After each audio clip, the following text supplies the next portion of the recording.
সারা দেশে আমাদের নেতা। নোয়াখালীতে মর্যাদার লড়াইয়ে যেন হেরেই চলেছেন আওয়ামী লীগের প্রভাবশালী নেতা ওবায়দুল কাদের। উপজেলা পরিষদ নির্বাচনে একের পর এক ভরাডুবি। প্রথম ধাপে সমর্থিত প্রার্থীর পরাজয়ের পর এবার হারলেন নিজের ভাইও। শুধু হারলেনই না, বাজেয়াপ্ত হল জামানতও। রাজনৈতিক দলসহ স্থানীয় মহলে আলোচনা, তবে কি নোয়াখালীতে প্রভাব হারাচ্ছেন ক্ষমতাসীন দলের সাধারণ সম্পাদক? যদিও কাদের সমর্থকরা বলছেন উপজেলা ভোটে জয় পরাজয় দিয়ে প্রভাব বিশ্লেষণের সুযোগ নেই। আলোচনা শুরু সুবর্ণচর উপজেলা পরিষদ নির্বাচন দিয়ে।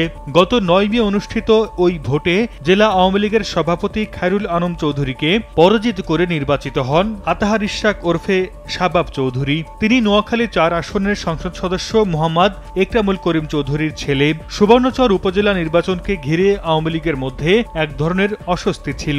সবশেষে শাবাবের বিরুদ্ধে জেলা আওয়ামী লীগ কার্যালয়ে সংবাদ সম্মেলন করে প্রতিপক্ষকে নির্যাতনের অভিযোগ আনা হয়।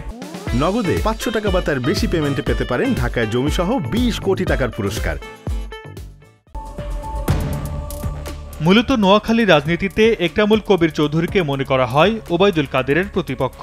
একরামুল করিম চৌধুরী একবার ওবায়দুল কাদেরের বিরুদ্ধে স্বতন্ত্রভাবে নির্বাচনের প্রতিদ্বন্দ্বিতা করেছিলেন। তার কর্মী সমর্থকদের মনে ধারণা হয়েছে একরামুল প্রার্থী হওয়ার কারণেই ওই নির্বাচনে ওবায়দুল কাদের ব্যারিস্টার মওদুদ আহমেদের কাছে হেরেছিলেন। আর এই কারণেই অনেকে মনে করছেন এই নির্বাচনের মাধ্যমে আসলে ওবায়দুল কাদেরকে রাজনীতিতে মার দিলেন একরামুল করিম চৌধুরী। এরই মধ্যে আলোচনায় ঘি ডাললেন গোলাম শরীফ চৌধুরী পিপুল। তৃতীয় ধাপের ভোটে বুধবার কোম্পানীগঞ্জ উপজেলা পরিষদ নির্বাচনে শাহাদাত হোসেনকে হারিয়েছেন তিনি। শাহাদাত হোসেন আওয়ামী লীগের সাধারণ সম্পাদক, সড়ক পরিবহন ও সেতুমন্ত্রী ওবায়দুল কাদেরের ছোট ভাই।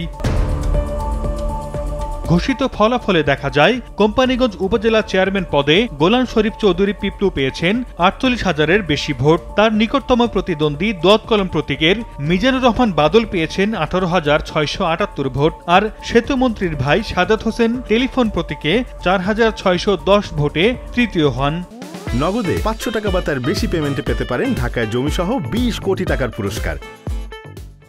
জামানত ফিরে পেতে কাস্টিং ভোটের ১৫% অর্থাৎ ১১,২৮৪ ভোট পাওয়ার কথা থাকলেও তিনি পেয়েছেন ৪,৫০০-এর কিছু বেশি ভোট। যদিও নানা অনিয়মের অভিযোগে এনে ভোটের দিন মাঝপথে বর্জনের ঘোষণা দেন শাহাদাত হোসেন।